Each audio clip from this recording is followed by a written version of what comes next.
Hi, my name's Aiden. And I'm Jake. And welcome to History and Haunts.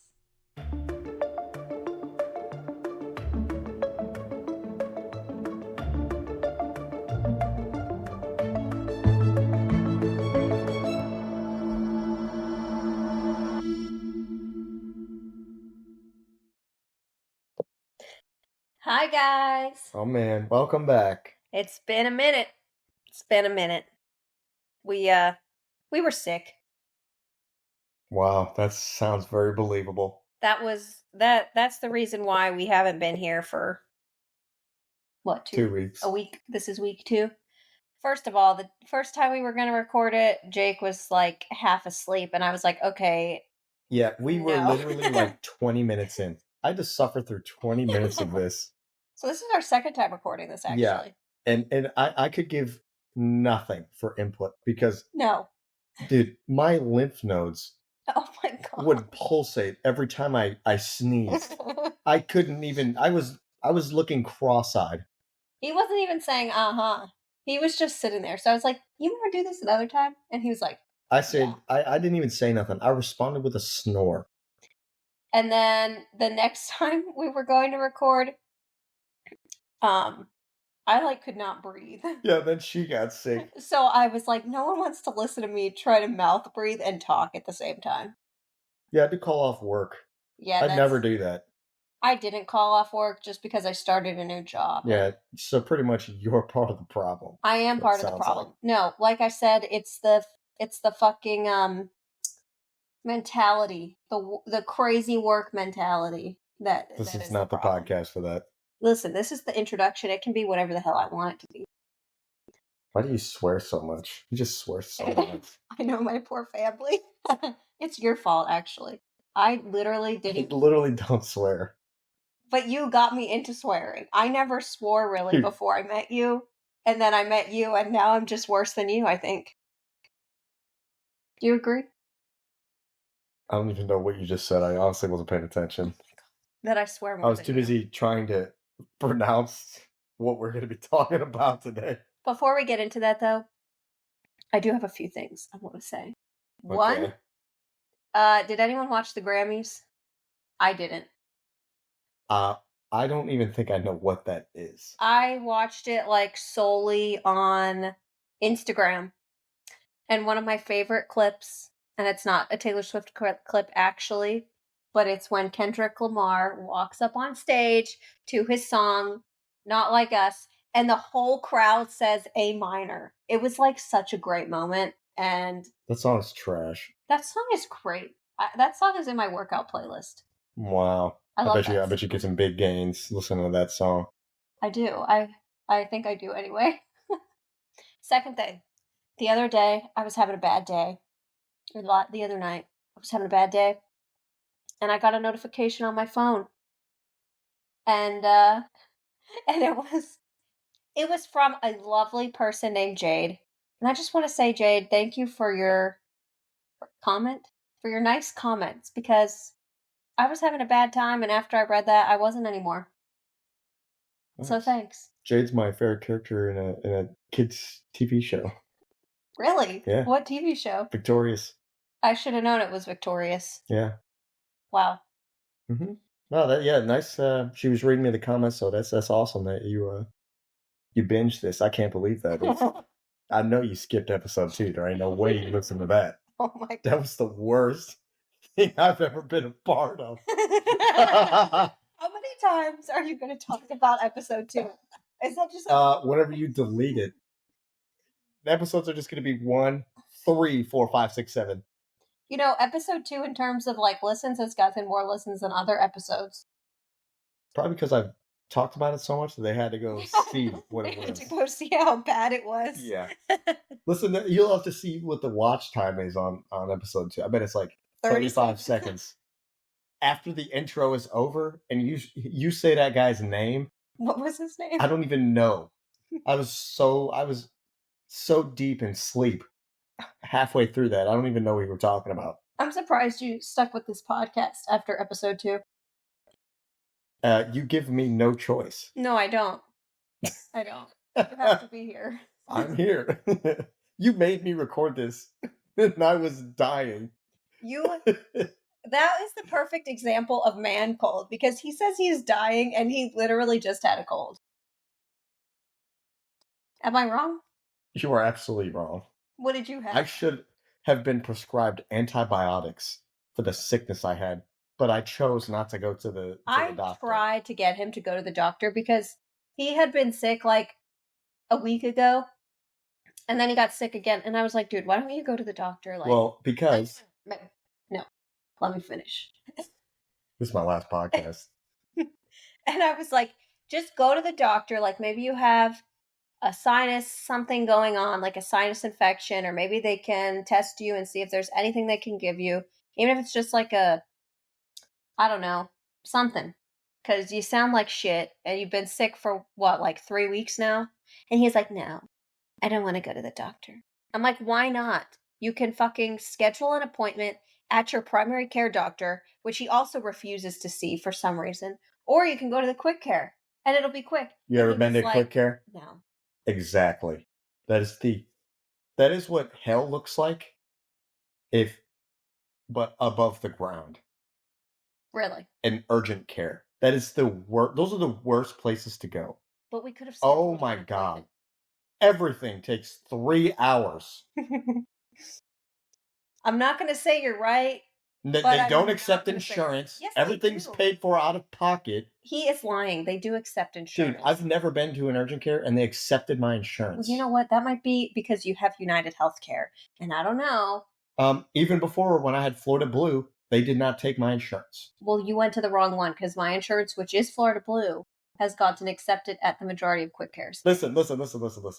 Nobody cares what we are talking about right now. Can we get into this episode? Listen, it's just we've had 2 weeks now of intro to do, that just things building up. But yes, I mean, I have not really much left else to say. Yeah, no, I really just nothing has happened to me in 2 weeks that I need to tell these people, other than I was very sick. I just wanted and I called out of work. Oh my gosh. Yeah, no, I really just wanted to say thanks to Jade and yeah, that's awesome. Actually, I can't believe we got feedback of any kind. That's just awesome. I just can't believe it. My dad's gonna have to watch out for #1 fan spot. Nobody's even listening to this anymore. No, they probably skipped past this. I would. I would very, very quickly. I always listen, like on Morbid Podcast when they I know, and you would just annoy me so much when you just listen to them talk about it. Nothing. Let's talk about this stuff. Talk about this. Okay. Moving on. Today we are talking about Cahaba, Alabama. It's located in Alabama. Okay, we're done with this. No. Cahaba has a long history within the U.S. and also just like within the world, I guess. I don't know. Within the world. Anyway, Cahaba was the first capital of Alabama, even though it only served as the capital for 5 years from 1820 to 1825. It also served as the county seat of Dallas County until 1866. And then after that, that's when it kind of started to decline because it wasn't anything important anymore. So, rapid decline after that. Was it just like the first city made or something? Why was it the capital for a short period of time? Because we get into that later, but basically this dude wanted it to be the capital and he had friends in the right places and was like, okay. Oh, you mean that sounds like today. Yeah. You have to be at the right place and know the right people to be successful. Yep.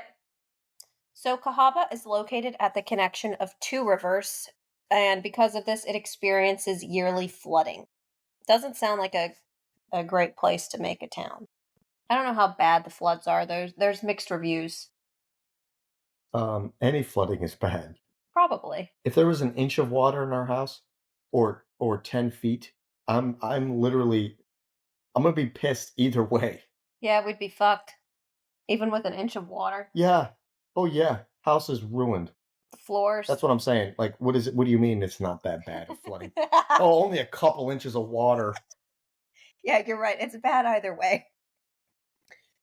Cahaba was originally home to the Paleo Indians, who were the first to settle here due to the fertile landscape and abundance of resources. So they looked at this land as being on the riverbanks and being fertile, whereas I guess we looked at it and said, ew, it floods all the time. During the Mississippian stage, which, if my research is correct, is from 1050 to 1540 AD. So a long time ago. But during this time, the climate became warmer, leading to the formation of large sedentary towns rather than like the I forget what they're called, but like the people that move around, you know? Oh, okay. Yeah, my when I used to live in the woods, my neighbors were that. I forgot the name of it. Uh Hippies that like moved around every 6 months. yeah, I don't know. It's probably a bit different than hippies though, because this was like They had a sign at the front of their property that said "No alcohol," and those were the drunkest people I think I've ever met. So oh my I never gosh. got them. Their electricity was they ran an electrical cord across the dirt road What? to the one single mobile home on the property, and all the others were tents. A couple vans with AC units on the sides of them. Sounds like the rainbow people. Like, what's your purpose? What is your purpose? I don't know. Probably just living the hippie life. That's what I'm saying. Them guys were weird, but there was a name for what they were called, and I forgot the name. Yeah, I can't remember, but these people, they were not weird. It was like their just their lifestyle. They had to travel in order to get resources because the climate was colder. Mm-hmm. But now that it's warmer, they can like stay in one place and become. Oh, you mean snowbirds? That's what they're called. No. This is all very modern words that you're using, and we're talking about that like 1,000 years ago. Okay, winter flyer. Maybe I don't know. That sounds nice. It sounds like something out of my book that I'm reading right now. Winter Please Flyer. do not tell us about it. A Court of Thorn and Roses. Please do not say anything more about it. 10 out of 10. I love it. I probably read the whole book, and I've never read a page of it. Yeah, because I tell you all about it. So, towns formed is basically what we're getting at here. Mound builders were present during this time, and mounds were used for ceremonial or domestic uses. Some of the mounds may have served as territorial markers. Some were like kind of like burial grounds, I guess, like the dead were buried in the mounds. And then others had temples built on top of the mounds. So lots of different purposes. There is a village dating back to the 1500s that used to sit at the convergence of the Alabama and Cahaba rivers. So kind of like where the town of Cahaba is now. At the time, the mound served as a central feature of the semicircular village. And this village was pretty popular. It acted as a northern political center for the Mississippians. The village was also surrounded by a wall and a moat. So pretty well protected, I guess. Yeah. Unfortunately, the mound is no longer present, as it was removed to be used in the construction of the railroad. Which I found really unfortunate, because I would have, like, how cool to just see that mound. Yeah, definitely. Lots of history with it. That's why they probably had a bad time in Cahaba, because they fucked with the Native American shit. Oh, here we go again with this. Messing with burial grounds. That's like rule number 1. Don't fuck with the burial grounds. Listen, I'm not. Right, trust me. I'm not messing with nothing. No, I'm not either. The story of Cahaba, Alabama, with like the white settlers rather than the Native Americans, starts with a man named William Bibb, who actually grew up in Georgia and was elected to the U.S. Senate. He lost the re-election and decided to move to Alabama for some reason, and he secured an. He was heartbroken. He was heartbroken? Yeah, I guess, because he lost. Yeah, depressed. You don't want to be there no more. But why Alabama? Why not like a different state? Why do people move anywhere? I don't know. Why do people move to Utah? You know, the same reason people move to Michigan. If I was going to move anywhere, it'd be like North Carolina. North Carolina? Yes. Not South Carolina? No, because they have no unions. Unions, yeah. Would have guessed that. Yeah, I don't know. Once again, not the podcast for that. It could be. Anyway. It could be. But yeah, I wouldn't want to live in South Carolina. It sounds like a really shitty place for workers. And you as a firefighter need as many protections as you can get, in my humble opinion. Anyway. Moving on. So, this dude, William Bibb, he secured an appointment with President Monroe to become the governor of Alabama. Senator Charles Tate of Georgia drafted an act that enabled Alabama to adopt a constitution and become state. Now, this guy was friends with Bibb and included a federal grant of 1,620 acres for the seat of the government that was to be determined by the governor. So this is where the guy got to choose Cahaba because he knew the right people. Bibb chose Cahaba as the site for the capital on November 21st of 1818. And by 1820, only 2 short years later, it was a functioning capital with a capitol building that could accommodate offices for legislature, the governor, and like his administration. That must be cool to start a city from the grounds up and like just see it come in, like start, working. Yeah. Like you start at the Capitol and build your way out. And then just sitting there, like in your little Capitol tower, just watching all the civilians just work, there. Yeah, making you money.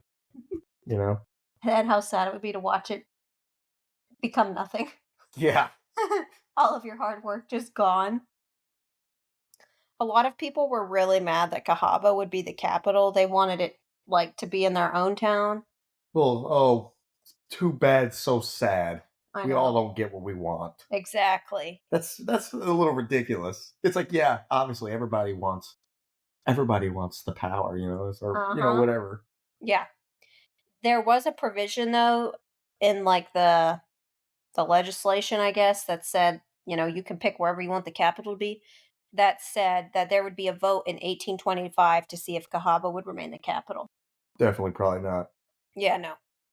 Governor William Wyatt Bibb planned to build Alabama's first state house directly on top of the 300-year-old Native American mound. And before he could do this, he died after falling from his horse, and the house was built on a different lot. The town itself is planned on a grid system that was modeled after Philadelphia, Pennsylvania, with similar street names and all. So, like, if it's funny because, like, you can still see the street names on the Cahaba map, and, like, some of them, I'm like, oh, that's the exact name of the street in Philadelphia that I walked down. Isn't that cool? Yeah, very cool. The town had hotels, theaters, ferries, and even, like, multiple newspapers. And most of the houses at the time were log cabins. They had a steamboat service that began in 1821, but despite all of this, it had a bad reputation due to the yearly flooding, what people said was an unhealthy atmosphere that contributed to malaria, yellow fever, and cholera outbreaks. Ew. I know. Real gross. And all the mosquitoes. Like, because nowadays we have, they spray for mosquitoes and we have bug spray. Back then, just getting eaten alive, I bet. Yeah, you can't light one of them candles. No. What are those called? Citronella. Citronella. They must have had something like that back in the day. Right? I mean, why was everybody dying from that stuff? I don't know. They didn't have no netting. Well, they had the netting, like, around their beds, but it was probably just there was so many mosquitoes. Because you don't realize, but, like, our city, like, sprays for mosquitoes in all the standing water and whatnot. I had to do a whole project for this in nursing school. Why? Oh, wow. I don't know. But, yeah, you don't realize that they do that, and it really decreases the number of mosquitoes. So without that, it'd be, like, so many. Yeah, but I know they tear us up around here during the summer, man. Yeah, they do. So then multiply that by, like, 1,000, and I can only imagine, dude. No wonder disease was spreading. People used these, like, reasons to argue that Cahaba should not be the capital. Some of this was, like, exaggerated, though, because the other towns were upset over the choice of Cahaba as the capital, so they spread rumors and, like, made it out to sound worse than it really was. The rumors were so widely believed that when voting occurred in 1825, the majority wanted it moved, and so Cahaba was no longer the capital. Actually, this is an interesting fact. Like, the rumors were so intense that even in the 1960s, there were textbooks that stated a terrible flood happened in 1825, even though that's not accurate. After the vote, they moved the capital to Tuscaloosa in January of 1826 before the final destination was achieved in Montgomery in 1846. And that's the capital today? Yeah. Oh, nice. After the state capital had moved, the town faced a steep decline, and schoolmaster Philip Henry Goss in 1831 stated that the town looked very decayed and desolate in appearance with very few stores. So they were really, their popularity was dwindling. It recovered from losing title of capital by serving as the county seat for Dallas County and from the revenue it received from the cotton trade. It reestablished itself as a social and commercial center and a major distribution point for cotton. There were like new houses built, many of which were two-story mansions to express the wealth of the plantation owners and merchants. Because this is all pre-Civil War, so everyone was, getting rich off of the slavery and whatnot. Yeah. Well, yeah, because after the Civil War, like all them people, lost all their money and all that. Yeah. And I think the Confederacy like had their own money for a while. So if you had They did, yeah. Yeah, if you had your money in the Confederacy like currency, it was just gone I'd love to see. I'm sure there's some more that people got bills, and from that. Yeah, That'd be cool. I've never seen that. The city became so successful again that it became the fourth wealthiest county in the U.S. per capita. It had a massive boom again in the 1850s when the railroad came, and it was during this time that the Native American mound was finally removed in 1858 to be exact. They used it like to build the railroad, I guess. Maybe build like a little bridge over it or something like that. Yeah. Yeah, I'm not really sure. During this time, there were blocks of brick buildings also built, so it kind of became like more city-like, I guess. Makes sense, yeah. Churches, schools, and hotels also popped up, and it was pretty popular. There was a nationally known architect named Richard Upjohn that built the church there named St. Luke's Episcopal Church. Some interesting history. This is just like a random thing that happened, but I thought it was weird. Sure. Or cool. Or strange. I don't know. I don't know what I thought it was. Okay, we get it. Interesting. It was interesting. Let's hear it. Yes, that's the word I was looking for. On May 23rd of 1856, there was a shootout between two families. J.R. Bell and his two sons were in a gun battle with their extended family members, Will Bird, Matthew Troy, and Thomas Hunter. You see that? That's how families need to solve their problems, man. No, just start shooting. Oh my gosh! Isn't there like a Instagram sound? It's like, and then they just started shooting or something. And then it's was it Frank from Sunny in Philadelphia? And that's when I started blasting. Yes, that. That's what these families were doing. Just blasted. Oh man. All of the Bells died, J.R. Bell and his two sons, and the shooters were acquitted. They got away with murder. Both of them are buried in the new Cahaba cemetery. Oh, cool. In 1859, it became connected to like another railroad, so it had another big boom. And at this time, the population of the town was 2,000, which sounds pretty small, but maybe that was big back in the day. I'm sure.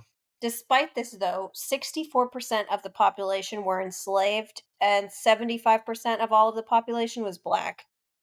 And the 1860 census showed that there were 720 white residents and 1,200 enslaved people. So it was mostly like African Americans at the time.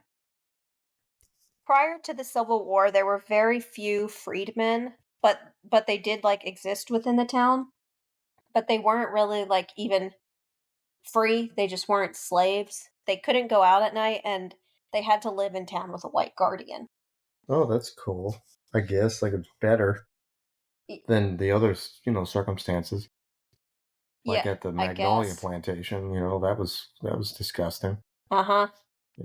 But to not be free, but to not be a slave, I mean, that's a lot better than... Can you leave, though? Or are you, like, stuck there? Like, I wonder, because it sounds, like, good, I guess, in the sense of, like, they're not slaves anymore. That's how it was back in the day, man, Like...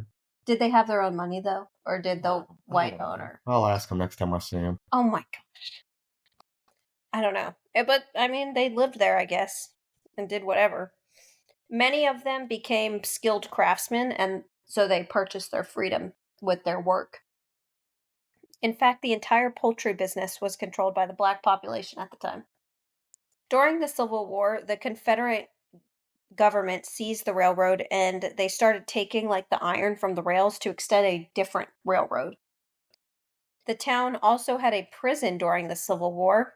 They built a stockade around a cotton warehouse and used it as a prison. It was known as Castle Morgan. It was only in use for 2 years, from 1863 until it flooded in 1865, and it held Union soldiers. It was known for having the lowest death rate of any prison camp because it had like relatively humane treatment, I guess. It was a 2% death rate compared to the average of 15.5. Well, it was only open for 2 years. Yeah. What do you mean? It didn't really have time. I'm sure most of them just lasted it out, waited it out. They had approximately 142 men die in the 2 years that it was in use. Which 70 men a year kind of sounds like a lot. Yeah, what the hell? It's just, I wonder how many people die in prisons nowadays. Like, it can't be that many, It can't right? be, no, unless they have already existing diseases and conditions. Like, I feel like you get treated acceptable. I don't know, dude. I don't know nothing about prison, dude. Neither Don't do ask me. I hope it's all right in there. Well, you hope that the rapists are doing all right in prison? God, no. I hope it's bad in there, man. Maybe in like the intense like Coleman, The bad. No, I just meant like if you're in there for like marijuana, hopefully they're not beating you. Once again, I'll ask him if I sing him. I don't know. I don't know what you want from me. I want you to I don't know know how all the prison works. answers. I don't know how prison works. Yeah, I don't okay? really want you to find out. I don't know how prison works. It may look like I've been to prison, but I'm not in prison. You haven't been to prison. Oh my gosh. This prison was intended to hold 500 prisoners. But like many other prisons, it quickly became overcrowded. By August of 1864, it held 660. By that October, it held 2,152. And by March of 1865, it held over 3,000. So, what is that? 4 times the... How do you do math? 1,000, 1,500, 2,000. Like 5 times the original capacity that it was meant to hold. It's a lot What of was people. the original? Original, it was meant to hold 500, and it was holding over 3,000. So 6 times. 6 times? 6 times 5 is... 30. Oh, okay. Okay. Thanks. I took math for college readiness in high school, and you took college level math classes. I did. I took, what did I take? Statistics? I don't know. I took something. I don't know. Did you fail one of them? No. I just got the lowest grade I've ever received in a class in it. But in my defense, I could not understand my teacher. Was it a B? It was a C. Can you believe that? You're a nerd, man. The only C I've ever gotten at the University of Tampa. I paid like however much. I paid thousands of dollars to get a C in that class. The overcrowding of the prison was due to Ulysses S. Grant suspending the practice of prisoner exchange. So rather than, trading Union prisoners for Confederate prisoners, they just let them sit there. The prison surgeon reported unhygienic conditions and a lack of sanitary water and short rations. The most common outbreak was fleas. Ew. I know. There was this lady named Amanda Gardner. Maybe she lived nearby. She sent books and food to the inmates. She supported the South, but felt sympathy for the prisoners. In 1865, there was a catastrophic flood that actually did occur, and that's what caused the prison to close. In 1866, the county seat moved. Then businesses and people followed. They took entire houses and churches and dismantled them and moved them to Selma. Wow. At this time, the population was mostly black, with 302 out of the 431 people. The freedmen, because this is now like after the Civil War, so everyone became free. Yeah. They turned vacant blocks into fields and gardens and kind of like made like a way for them to live. But they also eventually moved away too. To where? To different towns, maybe where they had like because they're just trying to grow their own shit here, but maybe they moved to places where there was more opportunities I or suppose, yeah. better land to grow on. I don't know. One freedman named Samuel Kirkpatrick actually bought the entire town for $500 in the 1860s, and he began demolishing the abandoned buildings using their materials for other growing communities. He also used some of the town as a farm. They built a school out of the salvaged materials. Oh, wow. After the war, most of the residents left to pursue business elsewhere, which is what allowed this place to become a freedman's village. And like I said, they built school, they also built churches, they've registered to vote, and even had political rallies. So they were really getting after it. They there's like a few, I guess, from Cahaba that were pretty well known or pretty successful. One of them became the postmaster and then was appointed to the Constitutional Convention. One was a state legislature, and one was a lawyer. Jeremiah Harrelson was the only African American to serve in the Alabama House, the Alabama Senate, and the U.S. House of Representatives. So he really went all the way.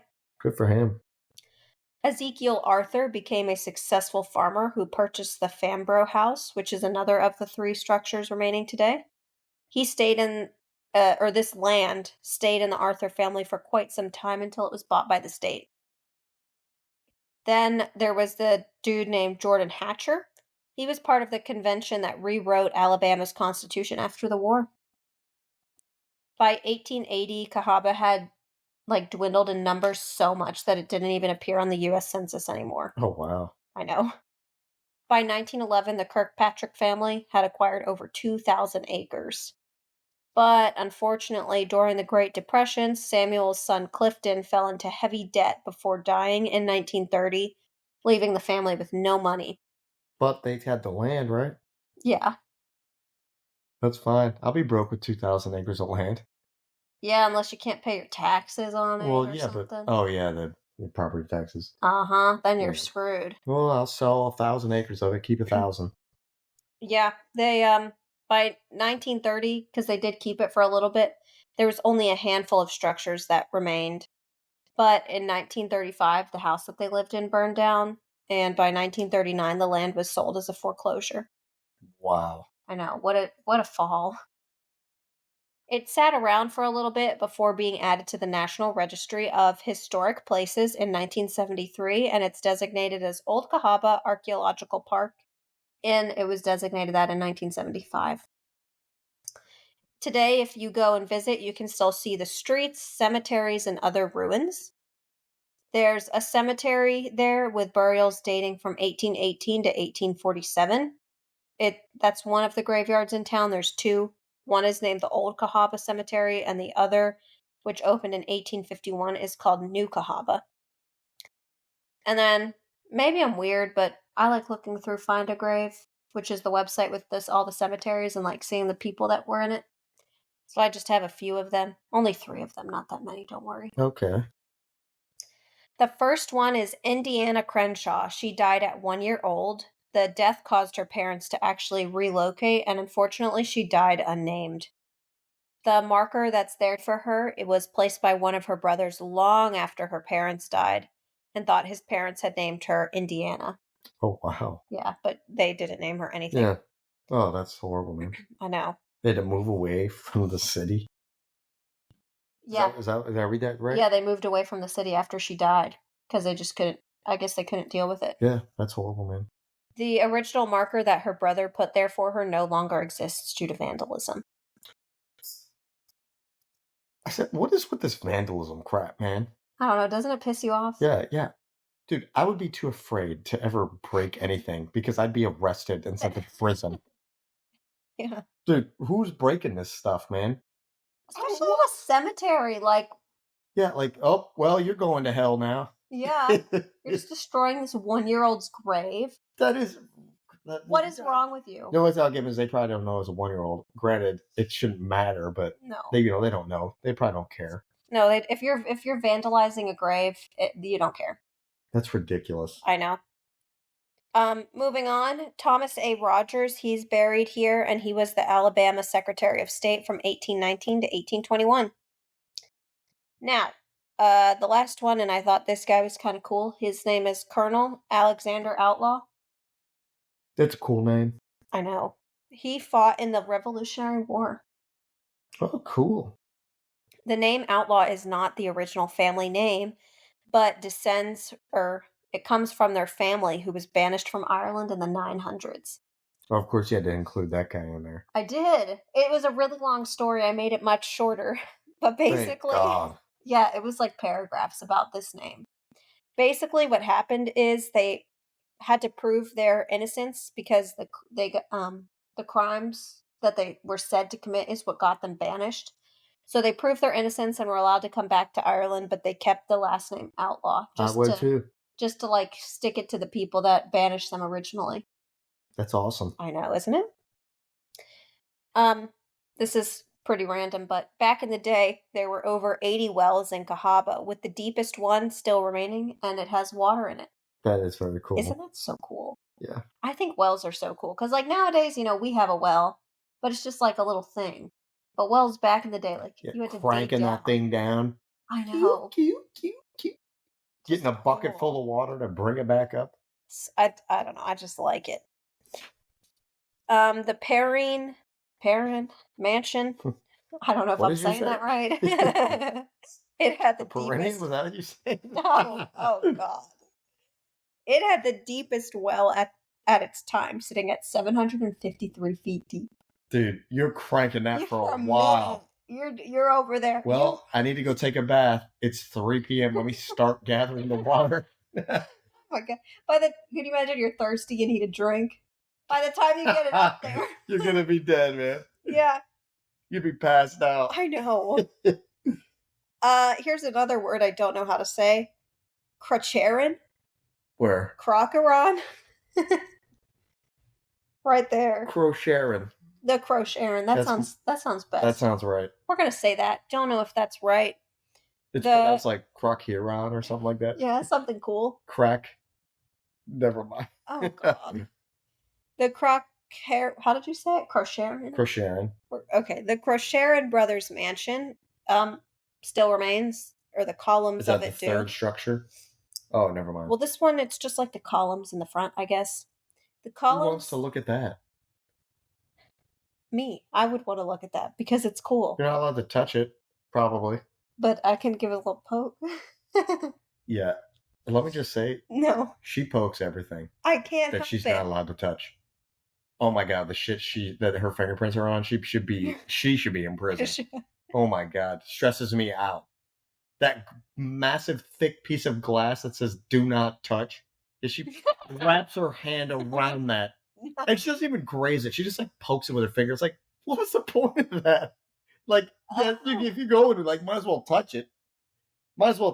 You just finger poking it. I like to touch it because I touch it and I just think about all the people hundreds of years ago who have also touched it. Oh and it's God. Like... Can't just admire it with their hands behind her back. No, because I think tapping on her heels. I have this vision in my mind that one day I'll touch an object and like I'll be able to see. And you'll be transferred over to Dragon Tales, Dragonland. You remember that? What? The kids show back in the day, they like hung on to this like Dragon Tales. Yeah, they hung on to this purple disc and it transformed them to a magical land. That's cool. Wait, that kind of sounds like your show, dude. What are you talking about? What is that, Outlander? Outlander. Oh my God. No, what I'm talking about is like I saw one time, like a red jacket from the Revolutionary War, like a British soldier jacket. I bet you touched that. I didn't. That one was encased. You couldn't get into it. Oh, you probably did a 360. I did. Performed a 360 around that. But anyway, I think about like how cool would it be if one day I touched an object like this and I can like feel what that person's feeling and like know their thoughts and what they were going through. I just hope that would happen one day. Is it going to? No, but if magic is real, I would love for that to happen. Also, if it says don't touch, I just want to touch it. Well, I would have less desire to touch it if it didn't say don't touch. I understand I am a problem, though. Yeah. You do. Yeah. Long story short, I would totally touch the columns. The columns here were from the 2-story shop front, which was later added on to the house at the end. The Crosharon brothers, the slave quarters, also remain. St. Luke's Episcopal Church also remains, which is that church that famous guy built. Is that the third structure? Yeah. Because you told us 2 structures so far. It's like, what's the last one? The third structure is the servants' quarters of the Kirkpatrick House. Ah. So today, it is a ghost town and a preserved historic site known as the Old Cahaba Archaeological Park. Oh. There are a few ghosts, but not many. It's more of a ghost town than anything. Not super haunted. Just like everything else that I've talked about so far. One of these times, I just can't wait to be shaking in my boots from being scared. Yeah, this is not that podcast for that. No, this is history and snores. No. Or excuse me. What? You're such an asshole. This is like history with a touch of haunts. So, if the touch is anything like the amount of salt you add to food, then what? There's definitely not enough. No, you're just shitting on my face. That's why I let you cook everything, because you're way better at it. I wouldn't say that. He is. Don't listen to him. Okay, ghosts. There is a ghostly orb in the old garden maze of the home of C.C. Peggs, located between Pine and Chestnut Street. In spring of 1862, there was a lady and a dude who were walking near the maze when they saw a large white ball floating and moving a few feet in front of them. It would dart around in front of them, and they tried to turn around thinking it was like some sort of trick. However, it appeared in front of them again despite them changing their path. They tried to grab it, but it darted away and disappeared. So it was dubbed the Peggs Ghost. And I also don't know if that's how you say that name. Peggs, he died in 1862 from a fatal wound. The other version of the orb story says that they were walking behind his house when the orb appeared, serving as a warning because the house served as a place to recruit young men to his regiment. And it was like, hey, get out of here before you're recruited. Wow. And that's terrifying. That's the only ghost, the orb. That's all I got. Oh my God. 8 pages of notes. 3 lines worth of haunts. You know what But at least we know the pillars of the Jacket Brothers, or whatever the hell you said, is still remaining today. Like I've told him before, he could always do his own episode with more haunts, but he's like, no, I don't want to do that. I just want to complain about your episodes. Who's complaining? You. Well, that's all I got. Any final comments? I got nothing to say. Okay. I want to go there someday. Yeah, maybe we should. Maybe Alabama will be our next trip. Hey, I mean, it's within, driving distance. Yeah, I've learned after going to Charleston, like 7 hours is my max drive. 7 hours is that's pretty far. I can't sit still that long. I know. Okay, are we ready for the hint of the week? Yeah. Do you have another one ready already? I do. I have 2 more, and then I need to start researching. I like that first word. This one? Yeah. Okay. So, guys, your hint of the week is Bermuda Triangle, but cold. Oh my God. You give the worst hints. You really just don't have to do the hint stuff. I like the hints. Okay, so I'm going to keep doing them because this is my podcast and I can do whatever the hell I want. Pulling rank, swearing. I would not want to work for you. I don't have anyone that works for me, actually. Except for you. You work for me in this podcast. Excuse me? Well, what hint would you give? So you have no hint you would give, basically. No.